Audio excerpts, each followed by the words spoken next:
8.3% of the population has a university degree as the highest educational level, but is it a similar percentage reflected on those employed?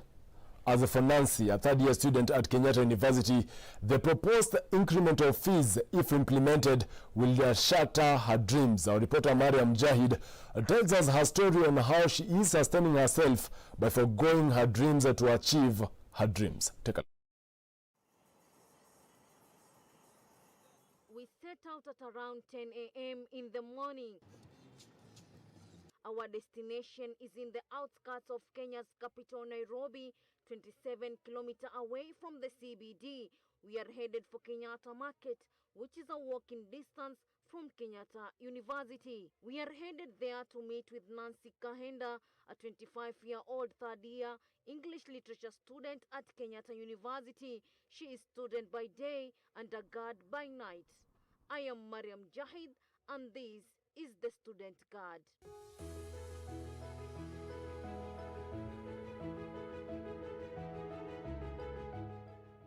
Kahenda ushers us into this single room where she has been calling home for 4 years now.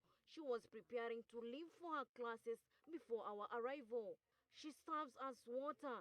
As we gulp down, she shares her day-to-day ordeals in her quest to quench her thirst for education. Wakati nilicall off nikawa nimekaa kwa nyumba nikaona nitafanya nini because kulingana na ile background mimi ninatoka nikaona sitaweza pesa itapatikana niweze kulipa school fees. That's why nikaona heri nikuja hapa, nikaingia hapa KU, nikaenda nikaomba manager wa Lavington Security, nikaongea naye, nikamwambia aweze tu kunipatia nafasi ili nikaweza kufanya kazi, nikaweza kulipa school fees. Na huyo naye akawa mtu mzuri, akanielewa. Na nikamwambia ile shida nilizokuwa nazo, juu aliniweka kazi mchana. Nikafanya mwezi mmoja hiyo mchana, but nikaona pia ni vigumu. Nikamwongelesha naye akawa kama mzazi, akanielewa na akanipa nafasi nikaweza kuingia usiku. It's a few minutes walk from her home through this dusty road to this magnificent blue gate. This is a source of livelihood, the well from which she has managed to sustain her life in this university. After losing her father at an early age, Nancy grew up under the care of her widowed mother in Chepkuma village in Nandi County. Mimi kwanza nikiwa high school, nimekuwa mtu wa kujituma kabisa. Yes, because I could even sell firewood. Dude, I was in a day school. Nilikuwa pia naenda forest, tunapasua kuni, weekend tunauza, me and my sister. But my sister did not make it through ya kumeka early dropout. Na mimi nikajikaza because I was also sikuwa vibaya sana. Na ule wakati wa kutuma mtu school fees nyumbani, mimi sikuwa ninatumwa sana because I was a little bit sharp. After admission to the Kenyatta University, Nancy was on her own. Survival is for the fittest in the city, and she has been forced to adapt in finding a balance between her education and part-time work. Her day runs takes for 24 hours. Kazi usiku, mchana naenda darasa, but ni vigumu kabisa. Kulingana na mimi ni vigumu because the times 5, ikifika 5 nafaa niwe nakuja kazi. And at times kuna classes zinaanza 5. Wakati nilijoin, nilianza na GPA ya juu, but nikafika mahali nikadrop kabisa.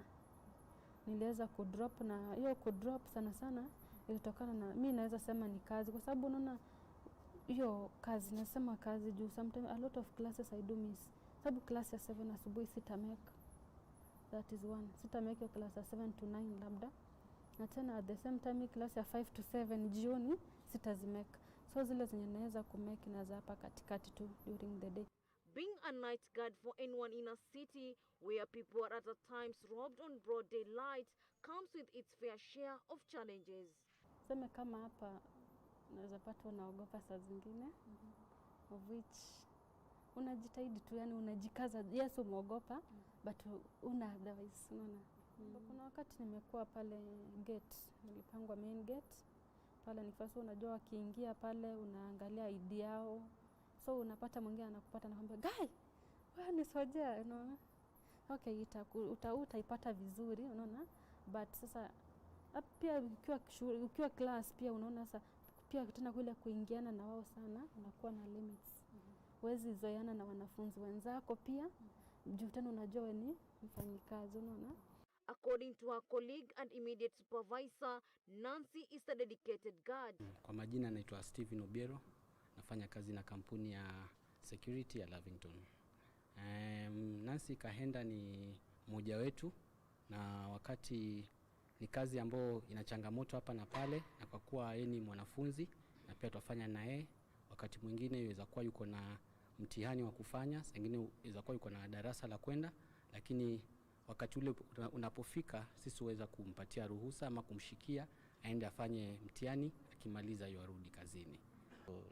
Siku hizi hakuna kuchagua kazi. Yes. Hii ndio kazi inamlipia school fees na inamsustain kwa nyumba. Analipa rent, mahitaji yake.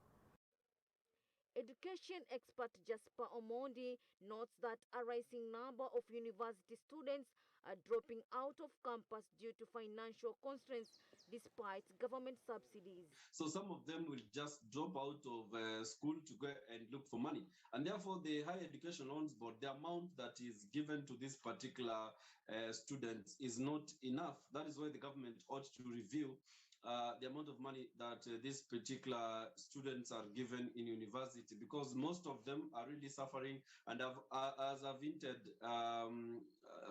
initially, is that once the parent has heard that my child has received a loan from Higher Education Loans Board, then they just pull out, and then the learners are left suffering. Campus girls ningewahimiza tu, wengi wao mpata mtu labda anataka fatana na wababa, so known as sponsors, waachane tu. But they have something to learn from Nancy Kahenda, who is a student at Kenyatta University and is employed as a night guard to cater for her school fees. Mariam Jahid, Switch TV.